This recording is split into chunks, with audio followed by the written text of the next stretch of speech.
pamilya. Kanya-kanya. Yun lang. Maraming salamat. Thank you, sir. Thank you, sir. Actually, siguro isang magandang ano natin is yung combine na activities ng Lagalag at saka ng Padyakeros. Any suggestion para in case na yung sa Lagalag meron magre-represent ng Padyakeros. Pwede siguro, Sir Rick. Suggestion ko lang. Sige, sige. Suggestion ko lang, kung gusto nyo gano'n, magkaroon tayo ng isang GC. Lagalag tsaka Lagalag kasama ang Padyakeros. Para na talaga namin to eh. Sir Mervin. kasi yun yung nakikita natin magandang tandem. Hindi, kasi baka minsan busy rin si Sir Rick, hindi niya kayo maabisuan. At least, sa GC natin, nandun lahat ng ano natin, gusto natin gawin. Joint venture eh. Oo. Titignan nyo lagi Saka sa inyo ko tayo pamamahala yung pag-ano ng GC. Sir King Sir. Ang sir, You know man, sa joint venture, wag mo kalimutan. Sabihin mo man sa ipapamahal.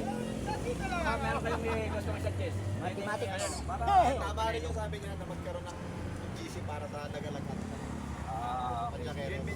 Para kung may mga activity ang Padyakeros, pwede mag-join ang Lagalag. Kung may activity ang Lagalag, pwede mag-join. So promise natin yan na in case na actually maganda nga makahikayat pa tayo ng event. Pero ito joint venture na muna ng Lagalag at saka Padyakeros.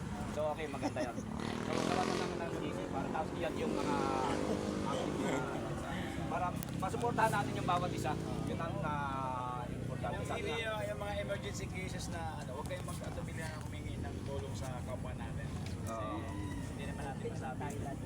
Kung hindi man GC, kahit sa page lang, at least kahit pa paano, kung sinong gusto sumama. Kasi pag page, lalabas yan sa ibang ibang grupo. Kung sinong gusto sumama, welcome silang sumama. So yun may addition na lang ako. Yung All Bulacan chapter ng Padyakeros, nag-ano ko ng Christmas party. Yun, December 21. Linggo. Sa bahay yun, sa bahay. Sa inyo, sa Bulacan. Oo, sa Bulacan lang. Siyempre, ini-invite ko yun kayo. Siguro, Lagalag, yung available lang Ano 21. na pag-schedule ng Christmas party na yun, hindi namin malaman kasi. Sa pecha kami nagkakatalo-talo eh. Iba ang available ng availability, no? Walang masaktong petsa. Oo. Malay mo, sa next year natin pagkikita, magkasabay-sabay na tayo, diba? Oo, pwede rin. Pwede rin. Hindi yan, pwede. Parehas na tayo mga officer. Actually, ngayon kasi hindi ako pwede makisabay sa 21 dahil may papamilya ako. Basta kasi na. Papamilya pa ako siya. Sa kanila pala eh. Magpatuloy ka pa, sir. Hoy, nakasayaw mo na. Basta magpatuloy ka pa. Kung sino yung available sa 21, punta na lang doon sa bahay. Alam naman niya yung bahay namin eh. Nasa magkawing Taiwan. Malayo-layo yun. Dapat yun na, sabi nga, sasabihin ko rin naman yung babanggitin ko. Kahit nasa GC ng i-invite ko rin yun. Kasi yun, All Bulacan chapter.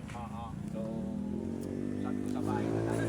Huwag naman yung pwede natin sara yung actually sinasara naman natin yung karsada ng pagdami. Pagka may okasyon. So yun, before tayo tanghaliin, magpas-dahil muna tayo. So yun yung talagang pinaka... Ayan, yung gusto na lang sensitive sa bahay. Ito lang natin. May gin po lang. Ito na lang. Sabi nila,